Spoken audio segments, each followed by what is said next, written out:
Well, it isn't just restricted to the cars and drivers. This big change is happening everywhere. The whole shebang is under new management. Take a look.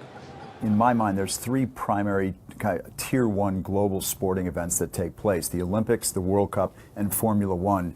And Formula One's the only one that takes place every year, and there's 20 of them. And they're all equally important, they're all equally big, and I think we have a huge opportunity to kind of influence that and actually grow that. There's hundreds of pages, if not thousands of pages in my briefcase of notes in terms of what we're going to do. We initiated the first set of social media guidelines that Formula One's ever had during testing, and the engagement from a fan standpoint has been up substantively. We're on a massive listening tour in terms of all Formula One stakeholders and particularly fans. We're extremely focused in creating a better, I say, festival experience around Formula Ones, not only at the circuit itself, but in the cities, and creating a really viable, impactful impression. When we come to a town, we want everyone to know. I read a quote from you saying we need to have more teams, more sponsors, more countries. And is there a situation where some countries that have Grand Prix currently might not have them going forward? We're happy with the complement we have now, understand that it is dynamic and it's going to change. We look at the heritage markets in Europe as extremely important and something that we want to get back to. We're going back to Germany next year, we're going to France next year, so we're really excited about that.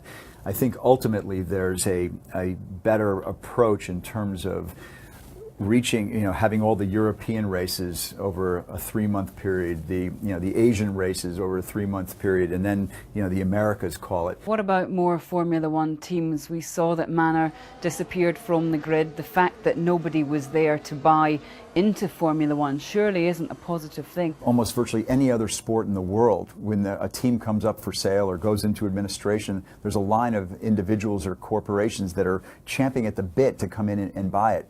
So right now, it's not a great business to own a team. So we're going to try to change that, and the future is ours now, and we plan to hold it tight, nurture it, and really spend a lot of time growing this fantastic sport.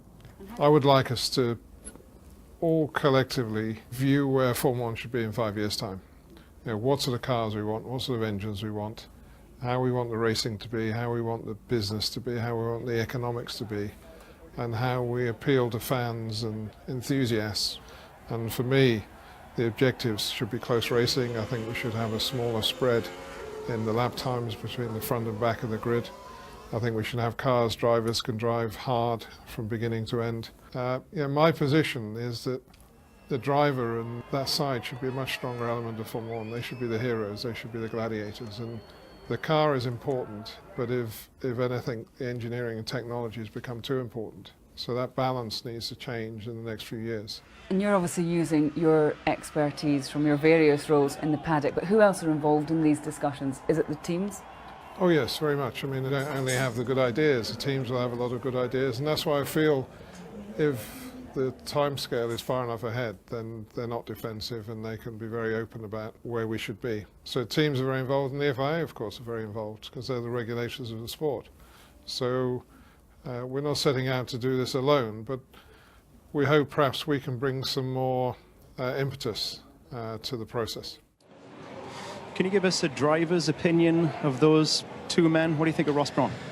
I think he has great respect amongst the drivers. I think that he's been on both sides of the pit wall now, which is important for the business going forward and the sporting regulations going forward. Again, that relationship with a teammate I think is important up and down the pit lane. So he knows the politics, how the teams work. They're only in it for themselves, but he's also got the hat now of the commercial aspect of the sport and the long lead ticket items going forward, like engines and all of these things. Ross Brawn is a good acquisition. Well, you've got to say from Sean Bratches' point of view, they do something right in America when it comes to sport. Their world championships never leave their own territory. We have to go around the globe to do a world championship. So they're masters at promotion. Huge amount of money in the sports franchises in America. They've invested in Formula One.